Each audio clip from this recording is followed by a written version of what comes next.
Եկեք նայենք հայտնության գրքի 2-րդ գլխի 17-րդ համարին։ Ով ականջ ունի, թող լսի, ինչ որ հոգին ասում է եկեղեցիներին։ Հաղթողին, ինչ կտա նա։ Թաքցված մանանայից կտամ ուտի, կտամ նրան սպիտակ ընտրաքար դրա վրա գրված մի նոր անուն, որ ոչ ոք չգիտի, բացի այն ստացողից։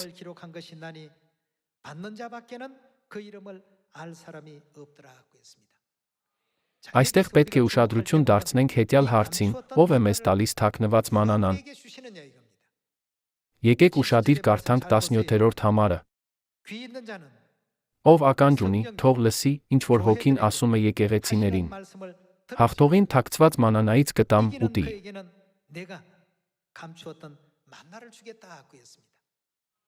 Միթե սա չի նշանակում, որ Աստված է, որ թաքնված մանանան կկիսի ողջ մարդկության հետ։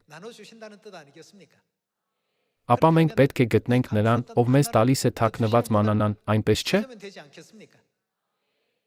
Ինչ ճշմարտություն հաստատեց Հիսուսը մանանայի վերաբերյալ։ Դա նոր ուխտի զատիկի ճշմարտությունն է։ Հետաբար մենք պետք է սպասենք գտնենք նրան, ով մարդկությանը տալիս է նոր ուխտի զատիկի ճշմարտությունը։ Սակայն 2000 տարի առաջ Հիսուսը այս երկիր գալուց երկինք համբարձվելուց հետո եկեղեցին մեծապես տուժեց Հռոմի կողմից հալածանքների պատճառով։ Ի վերջո, Հիսուսի մեզ սովորեցրած բոլոր ճշմարտությունները անհետացան երկրի վրայից։ Շաբաթ օրը փոխարինվեց կիրակնօրյա պաշտամունքով, զատիկը վերացվեց, փոխարենը ավելացվեց Սուրբ Ծնունդը։ Արդյունքում երկիրը դարձավ մութ աշխարհ, որտեղ ընդհանրապես ճշմարտություն չկա։ Ահա թե ինչու Աստված ասաց, որ կրկին կգա այս երկիր մարմնով։ Եկեք նայենք Եբրայեցիներին ուղված նամակի 9-րդ գլխի 27-րդ համարին։ Եվ ինչպես որ մարդկանց համար սահմանված է մեկ անգամ մեռնել, դրանից հետո դատաստանը։ Նույնպես էլ Քրիստոսը շատերի մեղքերը վերցնելու համար մեկ անգամ զոհաբերվեց,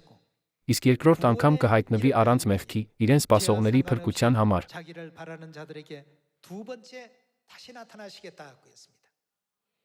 2000 տարի առաջ Հիսուսը եկավ այս երկիր մարմնով ուներ նույն տեսքը, ինչ մենք։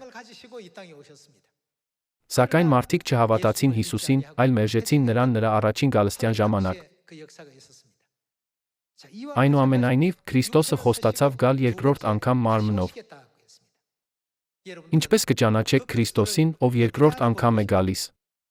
Իր երկրորդ գալստյան ժամանակ նույնպես նա կգա կյանքի ճշմարտությամբ, զատկով, որը թաքնված մանանայի ճշմարտությունն է։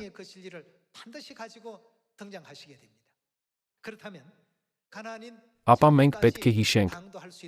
ով տվեց մեզ մանանայի ճշմարտությունը, որպեսզի մեզ առաջնորդի դեպի հոգոր քանան երկնքի արքայություն։ Ով է նա։ Ով տվեց մեզ նոր ուխտի զատիկի ճշմարտությունը։ Քրիստոս անսանհոնգը եկավ այս երկիր բացահայտեց զատիկի ճշմարտությունը, որը թաքնված էր 1600 տարի։ Այս ճշմարտության միջոցով նա մեզ առաջնորդում է դեպի երկնքի հավիտենական արքայությունը։ Հուսով եմ մենք բոլորս կստանանք Քրիստոսի առաջնորդությունը, որպեսզի կարողանանք մտնել երկնքի հավիտենական արքայությունը։ Ավելին, եկեք ջանասիրաբար քարոզենք այս ճշմարտությունը բազմաթիվ մարդկանց։